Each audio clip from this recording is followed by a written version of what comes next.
ఈరోజు Telugu Desam party, Janasena, BJP కూటమికి ఓట్లేసిన ఆంధ్రప్రదేశ్ ప్రజలకి ప్రత్యేకంగా ధన్యవాదాలు తెలియజేస్తున్నాం. ఎందుకంటే చరిత్ర సృష్టించాలన్నా,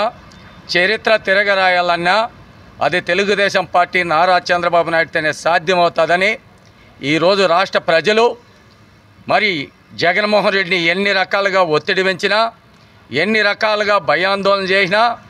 ఎన్ని రకాలుగా పోలీసులు ఆంక్షలు పెట్టినా ప్రజలు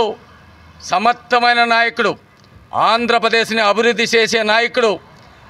ఆంధ్రప్రదేశ్ని స్వర్ణాంధ్రప్రదేశ్ మార్చే నాయకుడు, ఏకైక నాయకుడు నారా చంద్రబాబు నాయుడు అని దృష్టిలో ఉంచుకొని ఈరోజు రాష్ట్ర ప్రజలంతా కూడా ఏగ్రహంగా దాదాపు